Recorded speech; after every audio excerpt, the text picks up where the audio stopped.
বিশ্বাসীরা যখন দান করে, দানের ক্ষেত্রে তারা কৃপণতাও করে না, আবার অপচয়ও করে না, বরং মাঝামাঝি দান করে। বরং কি মাঝামাঝি দান। রাসূলুল্লাহ সাল্লাল্লাহু আলাইহি ওয়াসাল্লামের একটা অভ্যেস ছিল, তার কাছে কেউ কিছু চাইলে উনি না বলতে পারতেন না। কি বলতে পারতেন না? সবাই বলুন। রাসূলুল্লাহ সাল্লাল্লাহু আলাইহি ওয়াসাল্লাম কি বলতে পারতেন না? না। কেউ কিছু চাইবে আর উনি না বলবেন, এই না ওনার ডিকশনারিতে নাই, না বলতে জানতেন না। তো একবার রাসূল সাল্লাল্লাহু আলাইহি ওয়াসাল্লামের মাত্র একটা মাত্র জামা, কয়টা জামা? একটা। তো এক ফরিয়া দিয়ে এসে রাসূল সাল্লাল্লাহু আলাইহি ওয়াসাল্লামকে বললেন, ইয়া রাসূলুল্লাহ, আমাকে একটা জামা দিন, আমি বস্ত্রহীন। তো রহমতের নবী কি আর করবেন, যেহেতু না বলতে জানেন না, কাউকে ফিরিয়ে দিতে জানেন না, নিজের জামাটাই খুলে দিয়ে দিলেন। সুবহানাল্লাহ। এখন ওনার গায়ে তো জামা নাই, আছে? উনি জামাহীন অবস্থায় ঘরে বসে আছেন। আল্লাহ তাআলা আয়াত নাযিল করলেন, ওয়াল্লাযীনা ইযা আনফাকু লাম ইউসরিফু ওয়া লাম ইয়াকতুরু ওয়া কানা বাইনা যালিকা কাওয়ামা। বিশ্বাসীরা যখন দান করে, তারা কৃপণতাও করে না, আবার বাড়াবাড়িও করে না, মাঝামাঝি থাকে, মধ্যম পন্থা। মানে বুঝাতে চাইলেন, আল্লাহ তাআলা এই কথা দিয়ে বুঝাতে চাইলেন, নবী হে, জামা যদি দুটো থাকতো তাহলে না হয় একটা দিতেন, দুটো যদি থাকতো একটা দিতেন। এখন ছিল কয়টা? তো এটাই যখন দিয়ে দিয়েছেন, এখন আপনি পড়বেন কি? সুবহানাল্লাহ বিহামদি। ভারসাম্য শিখালেন আল্লাহ।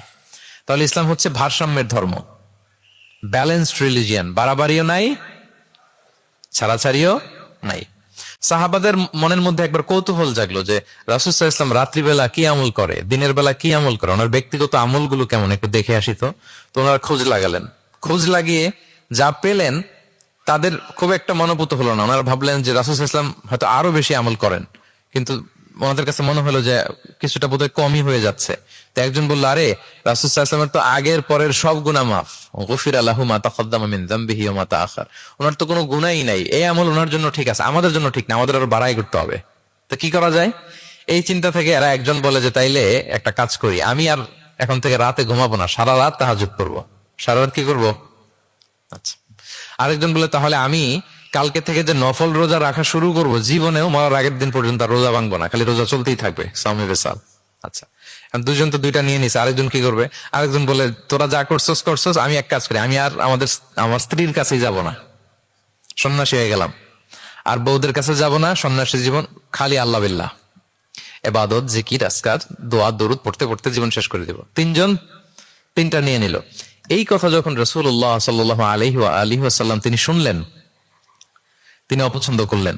তিনি বললেন, মা বালু আকওয়ামিন ইয়াকুলুনা কাযা ওয়া কাযা। তোমাদের কি হলো? ডাকলেন, সমাবেশ করে বলেন, এই, নাম ধরে বলতেন না। তিনি কিভাবে মানুষকে কারেক্ট করতেন দেখেন, সংশোধন করতেন। এই, তুমি নাকি এটা বলছো, দাঁড়াও আব্দুল্লাহ, এই আব্দুর রহমান তুমি দাঁড়াও, এই আব্দুল করিম, তিনজনে তিন খারাপ কাজ করছো। এইভাবে সংশোধন করতেন না, কারণ নাম ধরে দাঁড় করালে তারা তো অন্যদের সামনে অপদস্থ হবে। কি বলেন, ঠিক কিনা? নাম না ধরে তাদের কাজ নিয়ে বললেন যে, মা বালু আকওয়ামিন ইয়াফআলুনা কাযা ওয়া কাযা, মা বালু আকওয়ামিন ইয়াকুলুনা কাযা ওয়া কাযা। আচ্ছা, তোমাদের মধ্যে কয়েকজন নাকি এই কাজের ঘোষণা দিছো, তোমাদের মধ্যে কয়েকজন। তাহলে যেই তিনজন দিছে এরা তো বুঝে ফেলছে যেগুলো আমাদের কি বলতেছে, ঠিক কিনা বলেন? আর বাকিরাও সতর্ক হয়ে গেল। এবার রাসূল সাল্লাল্লাহু আলাইহি ওয়াসাল্লাম বললেন, না, তোমাদের এই কাজটা ঠিক হয়নি। ইন্নী লা আখশাকুম লিল্লাহি ওয়া আতকাকুম লাহু। তোমাদের মধ্যে আমি নবী সবচাইতে বেশি আল্লাহকে ভয় করি, আমি সবচেয়ে বড় মুত্তাকি।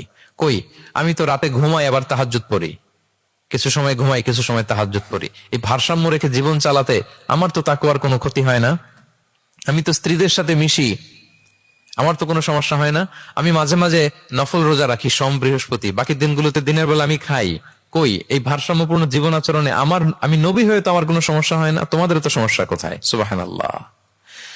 তাহলে রাসূল সাল্লাল্লাহু আলাইহি ওয়াসাল্লামের চাইতে যদি কেউ বড় মুত্তাকি হতে চায়, হতে পারবে বলেন তো? না। সেই নবী রাতে কখনো নির্ঘুম থাকতেন না, only accept the last 10 days of Ramadan. রমাদানের শেষ 10 রাতে রাসূল সাল্লাল্লাহু আলাইহি ওয়াসাল্লাম ঘুমাতেন না। আর সারা বছরের রুটিন হচ্ছে এশার পরেই ঘুম দিয়ে এরপর রাসূল সাল্লাল্লাহু আলাইহি ওয়াসাল্লাম শেষ রাতে তাহাজ্জুদ পড়তেন। মানে ঘুমোতেন আবার নামাজ পড়তেন, ব্যালেন্সড। ইবাদত করতেন, স্ত্রীদের সাথেও মিশতেন, মাঝে মাঝে রোজা রাখতেন, আবার মাঝে মাঝে না রেখে খাবার খেতেন দিনের বেলা। সুবহানাল্লাহ।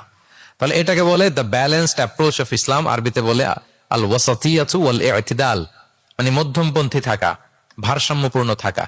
ইসলামের অনন্য একটা বৈশিষ্ট্য হচ্ছে এই আল ওয়াসাতিয়া, মানে দ্য ব্যালেন্সড অ্যাপ্রোচ, ভারসাম্যপূর্ণ জীবন বিধান। এগুলো যখন অমুসলিমরা দেখে তারা অবাক